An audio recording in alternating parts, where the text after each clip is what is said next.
Hello guys! Today I have a compilation video of Chinese responding to ignorant Maga talking points. Okay, this one hurts. You hurt a gay man's feeling. I answered the question about the women rights in China. We have different problems. We live in different culture, different society, different political system. And not because you have your problem in your society, then we have to have the same problem in our society. In China, we just don't have the women rights or men rights same the thing battle. No, we're just all people. That's not our problem at all. If you ask me, like, oh, you are 37 years old and you don't get married in China, you don't have kids, some people gonna nagging you about, oh, why don't you get married? Why don't you have kids or something like that? That is our problem. We have completely different problem. Like you have homeless problem, we don't have that. You have gun fair problem, we don't have that. You have the protest thing. Like, why don't you have protest? We don't need it. The government doing a pretty good job. If we have something to complain, we just make a phone call. And they will send people dealing with it. When it's many people complain, they will do it very fast. We live in completely different culture, political system. Our government is not, it's completely different, fundamentally different from your government. You know, it's just different. You cannot always use your Western capitalism standard to measure China. That doesn't work because it's fundamentally different. But on the human being level, we all human being, the same, but something is different. Okay? See, I'm a big fan of free speech also, but the problem is every country has this group of people that just dumb as fuck and they keep making people dumber. And then as I interact with these people, I have two things I'm constantly battling with. One is freedom of speech. The other one is the ability to vote. I totally understand democracy and everybody should be able to vote, but damn, man. We gotta be able to pass the IQ test or something for these people to be able to vote. Made in China stuff, 3 years to replace. Check your furniture. Check your toaster. Check your coffee maker. Check your microwaves. Chances are they are more than 3 years old. You are in deeper shit than you realized. How's it going, everybody? So Donald J. Trump is fucked up. Donald J. Trump is fucked up by this world. Nobody want to hang out with Donald J. Trump, and Trump was like, oh, there are 75 countries that are gonna waiting for me to kiss my ass. No, fake news. So have you guys ever checked the funeral of the Pope?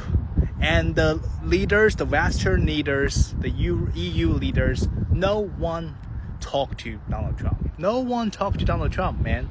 The United States, as a leader of the superpower, like in EU, nobody talked to Donald Trump. And they'd be like, oh, fuck you, Donald Trump. Mark Carney, elected as the Prime Minister of Canada, he was like, fuck you, Donald Trump. And Trump wanted to talk to Putin, and Putin just ignored Donald Trump. Like, Trump was like, oh, Putin, stop. And Putin just ignored him. And China, of course, he's been waiting for Xi Jinping's phone call for so many fucking days without a phone call, without any negotiation. And China was like, fuck you, Donald Trump. And recently, Japan stopped the deal talk with Donald J. Trump. And Japan was like, oh, we're gonna dump your US bonds. And we're the largest US bonds holder. And remember, China is the second largest US bonds holder. And we're gonna dump your bonds. So the EU leaders be like, oh, fuck Donald Trump. And Canada's be like, oh, fuck Donald Trump. And Japan's be like, fuck Donald Trump. And Russia's be like, oh, fuck Donald Trump. And absolutely China's be like, oh, fuck Donald Trump. And absolutely Mexico's be like, oh, fuck Donald Trump. So the United States used to be the former world leader. And nowadays, nobody gives the United States a shit because of Donald Trump. Because he's changing every day without any fucking credibility. And other countries be like, oh, this fucking childish motherfucker. Okay, we just ignore him. Okay, let him to play. All right. Donald J. Trump just isolated the United States just within a month. Very simple and very fast. I mean, it's so hard for me as an adult to offend everybody. I mean, yeah, I'm literally 30 years old. And I know some people, they probably don't like me. And that's all right. But it's so hard for me to make everybody hate me. You know, I want to do this, but it's so hard. But Donald Trump did it. Good job, Donald J. Trump. And the world's be like, oh, fuck you, Donald Trump. Donald Trump, listen to me. Even if you raise the tariff to 100,000%, China is not gonna talk to you. So Trump threaten oh, if you don't want to talk to me, negotiate with me, I'm gonna raise 50% again. Oh, come on. 10,000% is, oh, come on, 10,000%. It doesn't work for China. Because you have to understand that between 2003 to 2015, the world has built a perfect industrial system and supply chain system, which means that it could operate without the United States of America.